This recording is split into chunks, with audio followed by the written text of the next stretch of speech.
हमारे thank you party के minority cell के सदर हमारे भाई मुजीबुद्दीन साहब, साबिका एमएलए और हमारे भाई शकील अहमद साहब, साथ ही साथ आज हमारे साथ शामिल हो रहे हैं हमारे भाई हैदराबाद यूथ करेज के नाम से पिछले 5 साल ऑर्गेनाइजेशन चलाते, काफ़ी सारे मुश्किलात और काफ़ी सारे मुसीबत भी उन्होंने देखा और आज हमारे साथ जुड़ के एक बहुत बड़ी शक्ति और बहुत बड़ी ताकत जो आप नई एनर्जी जो आप आज पार्टी में लाए, मैं सलमान खान साहब का इस्तेकबाल करता हूं। साथ ही साथ उनके वालिद साहब हकीम खान साहब और शाहबाज खान साहब, यूनुस खान, आसिम खान साहब, गफ़ार खान साहब, मोहम्मद शरीफ, इरफान खान, अहमद खान, शोएब खान और जितने भी हमारे भाई हैं जिनका मैं नाम नहीं लिया हूँ, आप सबका भी मैं तहे दिल से शुक्रिया अदा करता हूँ, इस्तेकबाल आपका भी करता हूँ, वेलकम करता हूँ। और साथ ही साथ जो हमारे लीडर हमारे मसीह भाई, इम्तियाज़ साहब, वाहिद भाई, अकबर साहब और शफ़ी भाई, हमारे बासित भाई, हमारे बदरुद्दीन साहब, मोहित खान साहब और अरशद भाई, जीवन रेड्डी साहब, समीर भाई, कार्तिक रेड्डी साहब, मसीह, सबका नाम ले लिया भाई, और जिसका भी नाम नहीं बोला मैं माफ़ी चाहता हूँ, पहले एडवांस में माफ़ी चाह रहा हूँ। भाइयों, अब तमाम नौजवानों से मैं भाई इतना ही कहना चाहता हूँ, कल रात में मेरी मुलाकात हुई सलमान से। मैं इससे पहले कभी मिला नहीं, पर एक दफ़ा शायद 1 साल पहले इनका एक मैसेज आया था मेरे फ़ोन में कि साहब मेरा नाम सलमान खान है, मैं हैदराबाद यूथ करेज करके एक ऑर्गेनाइजेशन है, इसको मैं चलाता हूँ, 10 एम्बुलेंस मैं डोनेट करने वाला हूँ, उसमें मैं आपको चीफ गेस्ट बुलाना चाह रहा हूँ बोल के इनका मैसेज था। मुझे खबर नहीं था, मालूम नहीं था, अंदाज़ा भी नहीं था कि सलमान खान कौन है, क्या है, हैदराबाद यूथ करेज क्या है, नहीं मालूम था। मैं माफ़ी चाहता हूँ, मैं झूठ नहीं बोलूँगा। तो मैं अपने टीम से पूछा कौन है भाई ये बच्चा, बोले साहब हम लोग थोड़ा चेक करके बताएंगे। फिर बाद में बोले अच्छा काम कर रहा साहब, बहुत अच्छा काम कर रहा, गरीबों की खिदमत करने की कोशिश कर रहे इन्हों। सलमान खान नौजवान लड़का है, शायद 30-35 के बीच में उम्र रहेंगी, काम तो कर रहे हैं, कोशिश तो कर रहे हैं। तो मैंने पूछा हमारे टीम से इरादा क्या है, कोई सियासी फ़ायदे के लिए कर रहे हैं, किस चीज़ के लिए कर रहे हैं? बोले नहीं साहब, लगता तो यही है कि खिदमत करने की कोशिश कर रहे हैं, पर बदकिस्मती वक्त का ये था, प्रॉब्लम था, इसीलिए मैं प्रोग्राम में तो शामिल नहीं हुआ, पर ज़रूर तब से मैं इनकी जितने भी एक्टिविटीज़ हैं सब पे मैं नज़र रख रहा हूँ, गौर कर रहा हूँ। और आज खुशी की बात यह है कि ये जो नौजवान लड़का है सलमान, इतना मैच्योरिटी के साथ आज जिन्होंने जो बात रखने की कोशिश की, एक ही बात में उन्होंने सब कुछ बोल दिया कि हमने बार बार मौका दिया कांग्रेस को और उन्होंने बार बार धोखा ही दिया हमको। ये बस एक सेंटेंस में कांग्रेस की हिस्ट्री, कांग्रेस की तारीख पूरा उन्होंने बता दिया। भाइयों, मैं आपसे 2-4 चीज़ कहना चाहता हूँ। पहली बात ये कि अभी करीब 80 साल होने को आया हिंदुस्तान आज़ाद बन के। आज़ादी के बाद 1 नहीं 2 नहीं, कम से कम 10-11 मौका आपने कांग्रेस पार्टी को दिया, वहाँ पे ऊपर मरकज़ में और यहाँ पे रियासत आंध्र प्रदेश, जब मुत्तहिदा आंध्र प्रदेश था तब, उसके बाद में तेलंगाना में, कुल मिला के 10-11 मौका, 50 से 55 साल हुकूमत चलाने का मौका मरकज़ में और रियासत में आपने मौका दिया उनको। कांग्रेस बस हमेशा से एक ही बात मानती है, उनको लगता है कि वो गुत्तेदार हैं, ठेकेदार हैं मुसलमानों के वोट पे। उनको लगता है कि मुसलमान को किसी और को वोट देने का हक है ही नहीं, इसीलिए कल इनका नॉमिनेशन रिजेक्ट करवा दिए। सलमान अगर वहाँ पे नॉमिनेशन उनका एक्सेप्ट हो जाता, कांग्रेस को मालूम था कि मुसलमान बच्चे जो आपके साथ जुड़ के हैं ज़रूर कोशिश करेंगे, मेहनत करेंगे और शायद दोनों पार्टियों में, चाहे वो बीआरएस हो या कांग्रेस हो, दोनों में से किसी को नुकसान हो सकता है। तो साजिश किया, इनकी नॉमिनेशन रिजेक्ट करवा दिया। कल मैंने उनको शाम में दावत दिया, बोला कि सलमान मेरे से आके मिलो आप। चले आए, अपने वालिद साहब के साथ आए, हकीम खान साहब के साथ। हकीम भाई बोले मुझसे कि मुझे 5 मिनट बात करना है आपसे। तो मैं बोला ठीक है। मैंने पूछा उनसे एजेंडा क्या है, कोई सियासी एजेंडा है, क्या है, क्या चाह रहे हैं आप, क्या बनना चाह रहे हैं सलमान। तो उन्होंने बस एक ही चीज़ कहा, उन्होंने कहा साहब हम कोई पोजीशन के लिए नहीं आए, हम कोई पैसे वैसे लेने वाले नहीं हैं, हम हमारे ज़मीर बेचने वाले नहीं हैं, हम बस एक ही चीज़ आपसे चाहते हैं, एक ही चीज़ चाहते हैं आपसे, इज्जत चाहते हैं, और दूसरी बात हमारे जो ख्वाम है उसका खिदमत और उसके कुछ रिक्वेस्ट हैं वो आपके सामने रखेंगे। बस इन चीज़ों के बारे में आप एक आश्वासन दो, एक हामी दो, उसको लेके हम आगे आएंगे। तो मैंने बार बार इनसे पूछा, दोनों से पूछा, फादर से और सन से, दोनों से पूछा कि साहब बताइए क्या चाहिए उनको। बोले कुछ नहीं चाहिए साहब, कुछ भी नहीं चाहिए। मैंने कहा कुछ अगर मदद करूं, कुछ आप इलेक्शन भी लड़ना, इतना कुछ कर रहे हो आप। बोले नहीं, एक पैसा भी नहीं चाहिए, आपके दिल में जगह चाहिए, बस उतना ही कहा उन्होंने। आपके लिए इज्जत, आपके लिए आपकी एक अल्फाज से कल इज्जत बढ़ गया। हमारे नवीद इकबाल साहब भी यहीं पे हैं। आपके लिए वो एक बात जो आपने कहा हकीम भाई कि हम लोग बहुत पॉवर्टी से उभर के आके, हम लोग यहाँ तक गरीबी से उभर के आके यहाँ तक आए। मेरे 5 बच्चे हैं साहब, मैं हर किसी को मैं आला से आला तालीम दिला के किसी को इंजीनियर बनाया, किसी को टीचर बनाया, किसी को कुछ और बनाया। आज सब बच्चे खुश हैं मेरे, मैं भी खुश हूँ, पर मुझे अपना ज़मीर कभी मैं कॉम्प्रोमाइज़ नहीं होता हूँ इस बात पे। बल्कि साहब भी बोले कल, मैं आपसे बस एक ही रिक्वेस्ट कर रहा हूँ, एक ही वादा कर रहा हूँ आज। जुबली हिल्स तो एक छोटी मजली अपने लिए, एक छोटी जंग है, पर बड़ी जंग तो हमारी 2028 में होना है। केसीआर साहब जो हैं ऐसे सेक्युलर लीडर हैं, तारीख में शायद हिंदुस्तान, आज़ाद हिंदुस्तान में आज तक कोई चीफ मिनिस्टर ऐसा काम आज तक नहीं किया। आप एक बार सोचिएगा, अभी हमारे शकील साहब कह रहे थे आपसे जब मुखातिब हुए कि आला से आला तालीम। एक बार सोचिए आप, 1,40,000 बच्चे आज टिमरिस स्कूल में पढ़ते हैं। 1,40,000, एक एक बच्चे पे, एक एक बच्ची पे 1,25,000 रुपया सालीना खर्च किया जाता है। किस वजह से? किसने कहा केसीआर साहब से कि आप ये करो? उनके दिल में है कि हमारे बच्चे, हमारे आगे आने वाले नस्लें दुनिया से लड़ने की काबिलियत उनमें होना चाहिए, ग्लोबल सिटीजन बनना चाहिए वो, चाहे वो हिंदू हो, मुसलमान हो, जो भी हो, ईसाई हो, जो भी हो। इसीलिए मैं कह रहा हूं आपसे, केसीआर साहब की जो एजेंडा है वो सेक्युलर एजेंडा है। वो खुद हिंदू है, वो अपने धर्म को नहीं छुपाते हैं, वो धर्म को अपने बीजेपी वालों की तरह सियासी फायदे के लिए इस्तेमाल नहीं करते हैं। हाँ, केसीआर ने तो हिंदुस्तान में सबसे बड़ी मंदिर अगर कोई बनाए तो केसीआर बनाए यादगिरी गुट्टा में। वो छुपा छुपी कुछ नहीं करे केसीआर साहब, खुल्लम खुल्ला करे, बाजाब्ता करे, टेंपल भी बनाए, यज्ञ भी करे, और हर किसी की रीत और रिवाज की भी इज्जत केसीआर साहब करते हैं, चाहे हिंदू हो, मुसलमान हो, ईसाई हो, जो भी हो। इसीलिए अगर एक मुसलमान बच्ची की शादी में शादी मुबारक मिलता है तो हिंदू बच्ची और क्रिश्चियन बच्ची की शादी में कल्याण लक्ष्मी मिलता है। अगर एक हिंदू बच्ची को साड़ी मिलता है बतकम्मा दशहरा के दौरान, तो रमजान तोहफा मिलता है हमारे गरीब मुसलमान भाइयों को, बहनों को। और हमारे क्रिश्चियन भाई अगर हैं, ईसाई हैं, तो उनको क्रिसमस गिफ्ट दिया जाता है। ऐसे सेक्युलर लीडर तारीख में हिंदुस्तान में आज तक आपको देखने को नहीं मिला होगा। एक और बात भी आपको याद दिलाता हूं मैं, तालीम और आसरा पेंशन और इसके अलावा काफ़ी सारे जो मदद गरीबों को देना चाहिए, वो सब कुछ केसीआर साहब ने करने की कोशिश की। कांग्रेस के दौर में 200 रुपया पेंशन था, उसको 10 गुना बढ़ाया केसीआर साहब ने।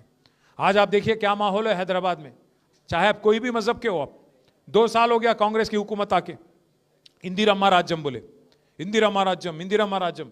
क्या है इंदिरा राज्यम? गरा तोड़ना। क्या है इंदिरा राज्यम?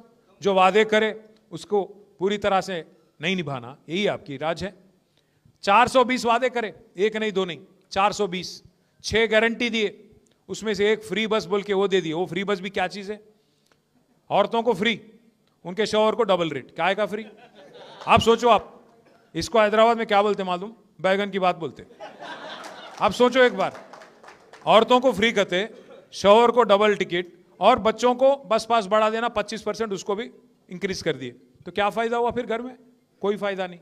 इसलिए मैं बोल रहा हूँ, हाँ मार ले रहे तो वो तो है ही, मैं उसके बारे में ज़्यादा नहीं बोलता हूँ। बस आप एक बात सोचिए, 2 साल हो गए इनको, शायद वक्त नहीं मिला चीफ मिनिस्टर को, एक कोई रिप्रेजेंटेटिव नहीं है मुस्लिम कम्युनिटी से। हिंदुस्तान में पहली बार, आजाद हिंदुस्तान में पहली बार एक ऐसी कांग्रेस हुकूमत है जहां कोई रिप्रेजेंटेशन है मुसलमान का। ना कोई मुस्लिम एमएलए है, ना कोई मुस्लिम एमएलसी है, ना कोई मुस्लिम मिनिस्टर हैं। बार बार चीफ मिनिस्टर यही कहते हैं कि भाई आप लोग एमएलए नहीं जिताए। मैं पूछना चाहता हूं चीफ मिनिस्टर साहब से, भाई आप 2 साल में 6 एमएलसी बनाए आप एमएलए के जरिए, एक काबिल आदमी नहीं मिला आपको। आपके लिए जो कुर्बानी करे शब्बीर अली साहब, वो नहीं दिखे आपको, सीट कुर्बानी कर दिया उन्होंने। खामा रेड्डी छोड़ के निजामाबाद गए, वो हार गए बेचारे वहां पे, वो भी नहीं दिखे आपको। अजहरुद्दीन साहब बेचारे अच्छे खासे क्रिकेटर थे हमारे कैप्टन साहब, उनको भी बकरा बना दिए। उनको इलेक्शन में तो टिकट दिए 2023 में, हार गए उन्होंने, ठीक है, फिर एमएलसी बना के वजीर बनाते, नहीं बनाए। 6 लोगों को जब मौका दिया आपने 2 साल में, नहीं दिखे आप, कोई नहीं दिखे आपको। एक आमिर अली खान साहब को बनाए, हां, पर मालूम होते हुए, क्या मालूम था उनको? कोर्ट में केस चल रहा, कचहरी चल रही, मालूम थी उनको नहीं होना है, मालूम था, जानते हुए फरेब झूठ के बुनियाद पे उनको बना के उनकी बेइज्जती करे कांग्रेस वाले। और उनको यह भी मालूम है जब आमिर अली खान साहब का कोर्ट ने रोक दिया तो अजहरुद्दीन साहब को फिर एक बार कैबिनेट में अगर आप सिफारिश करेंगे, क्या होगा उसका? कुछ नहीं होगा उसका, लटकते रह जाएंगे उन्होंने बीच में, वैसे ही मालूम है उनको, बलि का बकरा बना दिया उनको फिर एक बार।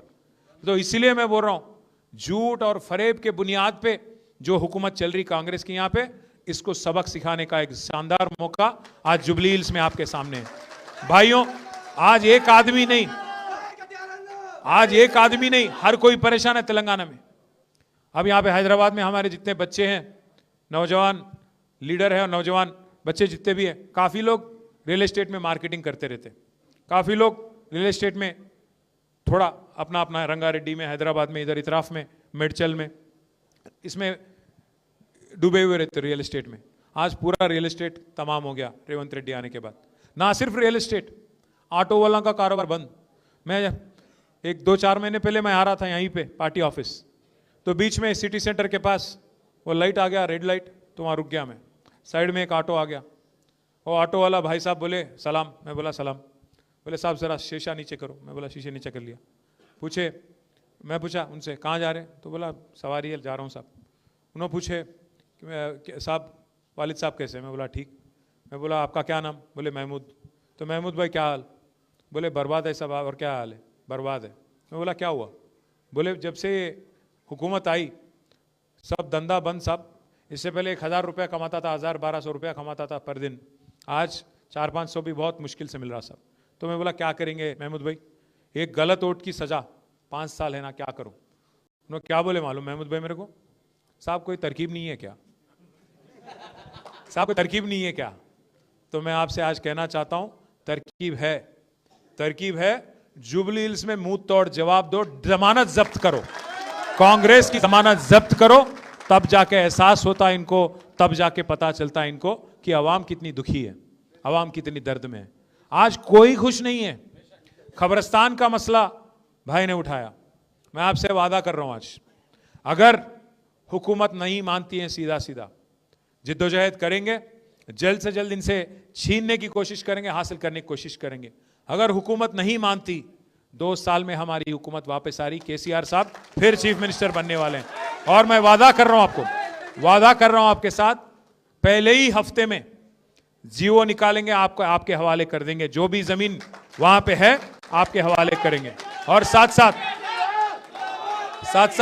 बड़े भाई, साथ साथ एक और बात भी कह रहा हूं, अगर वहां सरकारी जमीन नहीं मिलती, अगर प्राइवेट की जमीन भी है तो 2-4 एकड़ वहीं प्राइवेट की जमीन भी खरीद के आपको देना मेरी जिम्मेवारी है, ये मेरी जिम्मेवारी है।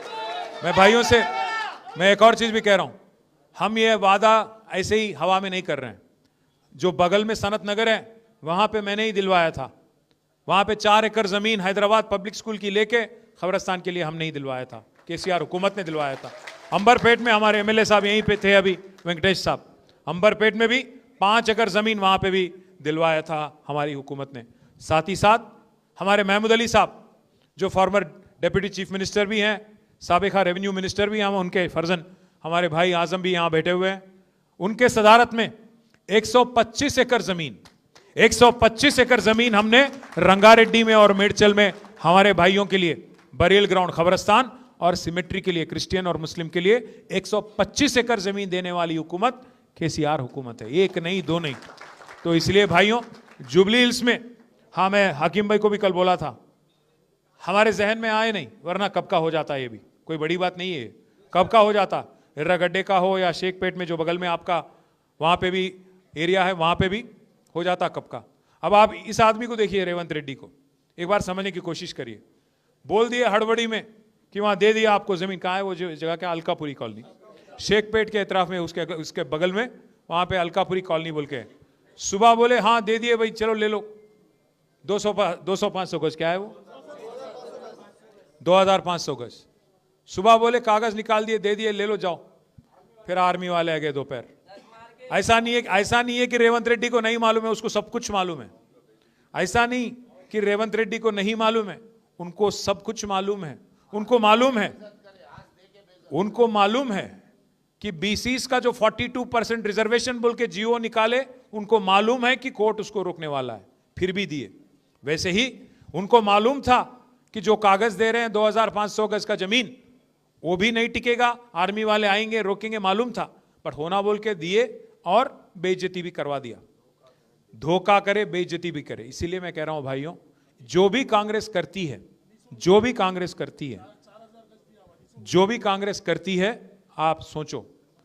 अगर आज राहुल गांधी बोलते हैं बिहार में, क्या बोलते हैं राहुल गांधी वहां पे, कि 65 साल बाद, 80 साल बाद मुसलमान आज भी गरीब है, पासमंदगी में है, लाचारी में है, तो कौन जिम्मेदार है?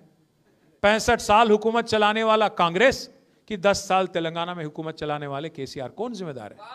आपको 10-11 मौका देने के बाद अगर आपकी नाकामी की वजह से, आपकी लापरवाही की वजह से अगर आज मुसलमान गरीब है, लाचार है, तो कौन जिम्मेदार रहे? किसको वोट देना चाहिए फिर? तो इसीलिए मैं भाइयों आपसे रिक्वेस्ट करता हूं, जुबली हिल्स में जो हो रही है ये इंसाफ की जंग है। आज 10 साल की केसीआर की हुकूमत आपके सामने है, क्यों काम हमने किया। शेखपेट की फ्लाईओवर आपके सामने है, घर घर में जो 20,000 लीटर मुफ्त में पानी दिया गया वो आपके सामने है, 24 घंटा जो बिजली जलती थी वो आपके सामने है। और हमारे गरीब भाई, जो गरीब हमारे भाई बहन है, जिनको 2000 का वजीफा आसरा पेंशन जो केसीआर ने दिया वो आपके सामने है। गरीब बच्चियों की शादी में जो शादी मुबारक 1 लाख रुपया दिया गया वो आपके सामने है। और 20-20 लाख देके माइनॉरिटी ओवरसीज स्कॉलरशिप,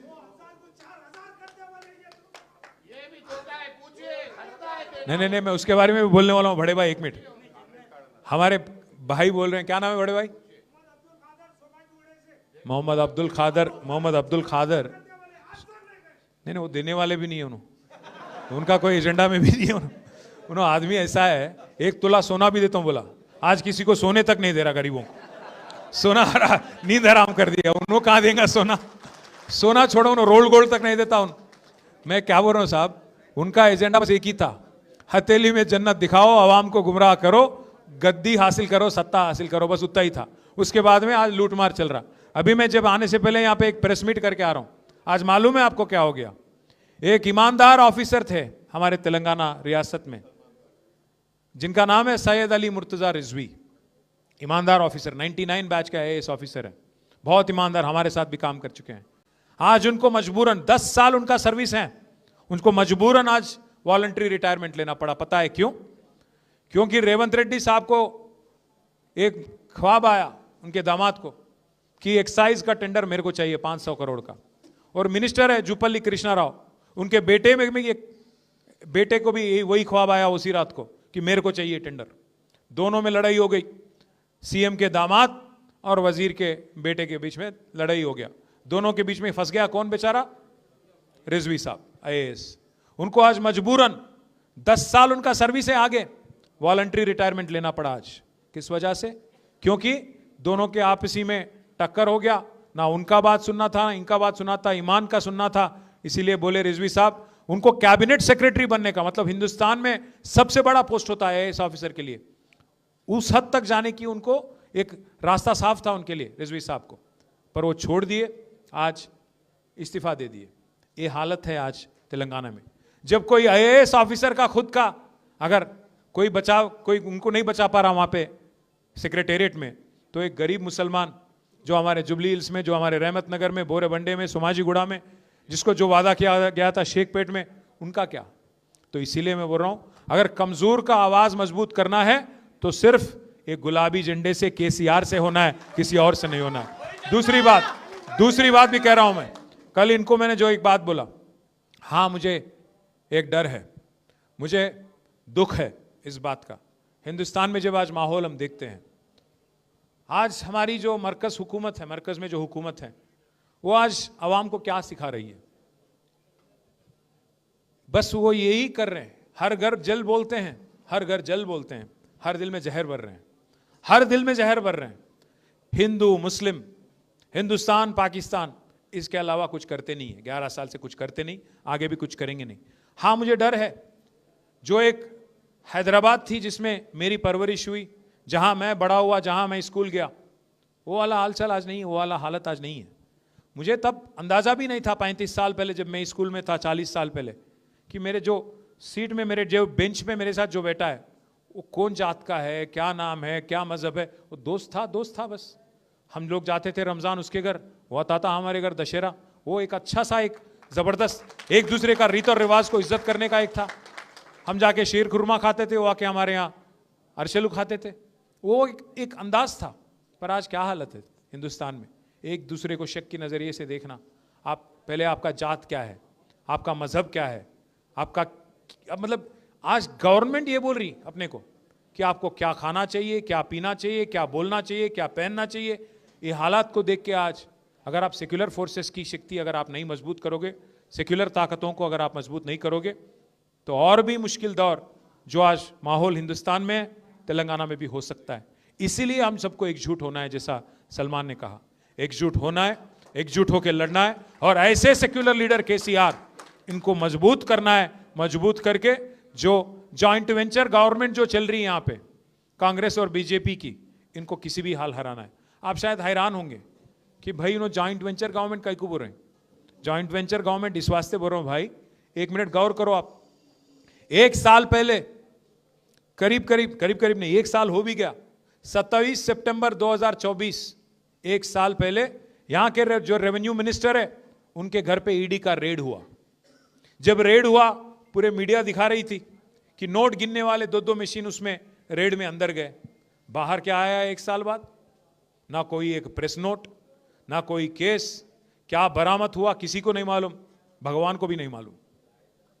एक साल हो गया, एक कांग्रेस के मिनिस्टर पे रेड होता, पर आज तक कोई केस नहीं होता। क्यों? आपसी में अच्छा जॉइंट वेंचर गवर्नमेंट चला रहे दोनों। दूसरी बात, अमित शाह जी पे एक केस बनी थी इलेक्शन के दौरान। केसीआर साहब की हुकूमत थी, केस बनाए हम लोग, क्योंकि वो कुछ बोले, इलेक्शन कोड वायलेट करे, केस बनाए। पता है कौन वापस लिया केस? रेवंत रेड्डी साहब। और तीसरी बात, वक्फ अमेंडमेंट बिल बीजेपी लाई, हम उसका मुखालिफत करें, 4 वोट है हमारे राज्यसभा में, उसके खिलाफ वोट भी करे, फिर भी बिल पास हो गया, क्योंकि बीजेपी के पास ताकत है, नंबर है, पास हो गया बिल। आपको पता है 28 रियासतों में पहली ऐसी कौन सी रियासत थी जो वक्फ बिल को अमल करने के लिए तैयार हो गई? कोई बीजेपी गवर्नमेंट नहीं हिंदुस्तान में। पहला गवर्नमेंट हिंदुस्तान में, पहला रियासत जो तैयार हो गया वक्फ बिल को अमल करने में, वो था रेवंत रेड्डी की हुकूमत। और एक चीज भी आप बोलिए, सोचिए, ऊपर राहुल बाबा है, रोज छींकते रहते, चिल्लाते रहते कि संविधान बचाओ, माइनॉरिटी की रक्षा करो, गुजरात मॉडल बेकार है। ऊपर राहुल बाबा गुजरात मॉडल बेकार बोलते, यहां रेवंत बाबा क्या बोल रहे हैं? गुजरात मॉडल बेकार नहीं है, गुजरात मॉडल शानदार है। वही हमारे लिए एग्जाम्पल है। ऊपर राहुल बाबा बोलते अदानी फ्रॉड है, रेवंत बाबा क्या बोलते? अदानी हमारे फ्रेंड है। राहुल बाबा बोलते चौकीदार चोर है, रेवंत बाबा बोलते चौकीदार चोर नहीं है, चौकीदार हमारे बड़े भाई है। अब बड़े भाई तो क्या बोलते हो? बड़े भाई तो माशाअल्लाह, छोटे भाई सुबह, वो वाला हालचाल है।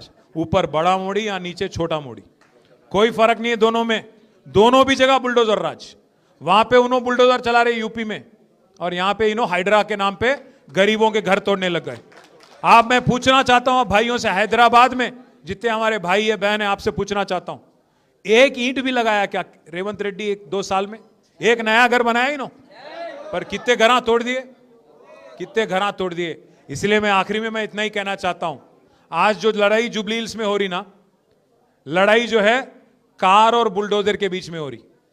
अगर आपको बुलडोजर मंजूर है, अगर आप वोट देंगे तो हाइड्रा आपके घर आ जाएगा। आप देख लो, उधर कार इधर बुलडोजर। अगर एक और तरीके से मैं बोलूं तो मैं इतना ही कह के बंद करूंगा, उधर कार है इधर बेकार है। आप सोच लो, कार हमारी है, बेकार रेवंत रेड्डी है। सबको 2 साल में सबके साथ धोखा दिया, सबको धोखा दिया और सबको गुमराह किया। और अगर हैदराबादी अल्फाज में कहूं आखिरी में, 2 साल में क्या करा रहे भाई रेवंत रेड्डी बोले तो 2-4 अरे इन्हों क्या क्या तो भी बोले साइड में से क्या करा रहे भाई रेवंत रेड्डी बोले तो हमारे कार्तिक भाई बोले बैगन में मिला दिया करते। मैं बस इतना ही बोलूंगा। मैं एक अच्छा सा एक सोशल मीडिया में एक चीज देखा हूं 2-4 दिन पहले। एक मुशीराबाद का बच्चा है, क्या नाम है उसका, आप ही हो क्या? नहीं, तो मुशीराबाद का एक बच्चा है, जबरदस्त एक रील बनाया, मैं देख के खुश हो गया। क्या किया? अरे भाई रेवंत रेड्डी बोलते, ऊपर केसीआर साहब का तस्वीर लगाए, नीचे रेवंत रेड्डी को ऐसे दिखा रहे, तेरा नाम लिया तुझे याद किया, बस उतना ही, और कुछ नहीं। 2 साल खोजते खोजते टाइम पास कर लिए, एक भी आवाम के लिए कुछ काम या कुछ खिदमत तो नहीं करे। फिर एक बार गुमराह करने के लिए, फिर एक बार तरक्की के नाम पे धोखा देने के लिए जुबली हिल्स की आवाम को फिर एक बार धोखा देने के लिए आ रहे हैं। इसीलिए भाइयों, आज सलमान के जुड़ने से, आज आप सबके जुड़ने से हमारी ताकत और बढ़ी, हिम्मत अफजाई हुई, आप सबका इस्तकबाल। और मैं वादा कर रहा हूं, ये जो नौजवान बच्चा है, बहुत मैच्योर बच्चा है, इसकी हिफाजत, इसकी तरक्की मेरी जिम्मेदारी है। जय तेलंगाना।